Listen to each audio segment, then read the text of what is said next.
మల్లెల రాజేష్ నాయుడు కార్యాలయం వద్ద ఉద్రిక్తత చోటు చేసుకుంది. ఈ సందర్భంగా మల్లెల రాజేష్ నాయుడు మాట్లాడుతూ, ఇక్కడ మంత్రిగా పనిచేసే గుంటూరు వెళ్లి పోటీ చేయడం కాదు, చిలకలూరిపేటలో పోటీ చేయమని సవాల్ విసిరారు. ఇక్కడ తన దగ్గర 6.5 కోట్ల రూపాయలు తీసుకున్నట్టు ఆయన ఆరోపించారు. మర్రి రాజశేఖర్ కు టికెట్ ఇస్తే 20 కోట్లు ఇస్తానని మల్లెల రాజేష్ నాయుడు ప్రకటించారు. ఇరువురు కార్యకర్తలు ఒంటిపై కిరోసిన్ పోసుకోవడంతో స్థానికులు ఆపారు. వాళ్ళు చెప్పినట్లు పార్టీలకు అతీతంగా నాతో ఉన్న వ్యక్తులు ఉన్నారు.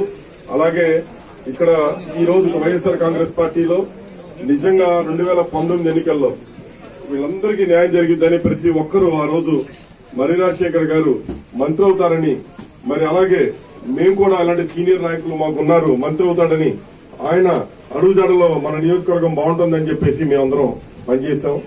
పనిచేసిన క్రమంలో మాకు కుటుంబ సభ్యులుగా ఆప్తులుగా తయారై మొత్తం అందరం కూడా ఈ రోజు నాతో సన్నిహిత సంబంధంగా తయారవడమే ఒకటే కొత్తగా అనేది లేదు అసలు. ఎందుకంటే గత 4 తరాలుగా 3 తరాలుగా అనుబంధంగా ఉన్న ఇక్కడ అన్ని కుల మతాలకు అతీతంగా అందరం వరుసలు పెట్టుకుని పిలుచుకుంటా ఉంటాం. అందరం ఒకళ్ళింటో ఒకళ్ళు భోంచేస్తా ఉంటాం. ఎటువంటి పరిస్థితుల్లో ఏదో ఊరికే కాదన్నా, ఖచ్చితంగా నా మనస్ఫూర్తిగా నేను చెప్తున్నాను, నాకు కాని పక్షంలో మర్రి రాజశేఖర్ గారికి ఇస్తే 20 కోట్లు నేను చందా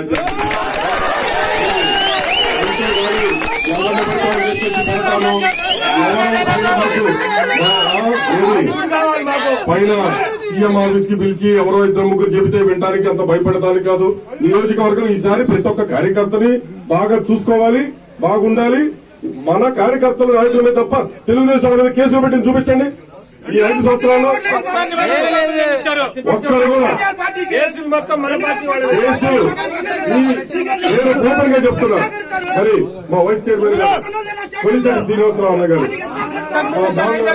అందరూ 6.5 కోట్ల పైన తీసుకొని 3 కోట్లు ఇచ్చి 2.5 కోట్లు ఎగ్గొట్టి ఈ రోజు పోయి గుంటూరులో కూర్చుంది. కాదని ఆయన ద్వారా అడగండి. నాకు 6.5 కోట్లు ఇవ్వాలి. నేను ఇందాక సజ్జల దగ్గర అడిగితే అమ్మాయి ఇచ్చింది వదిలేయన్ని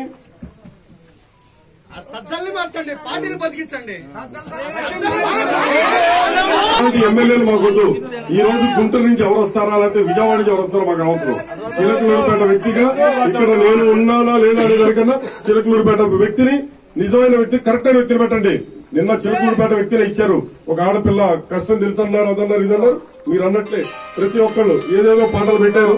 అందుకే ఎవరన్నా పాటలు తయారు చేయించమంటే ఎందుకురా బాబు పాటలు తయారు చేస్తే మనకు అచ్చుకోవట్లేదన్న. అక్కడ అవసరం కట్టారు. అక్కడ కాబట్టి మనోహర్ అక్కడ పెట్టి ఇక్కడికి వచ్చి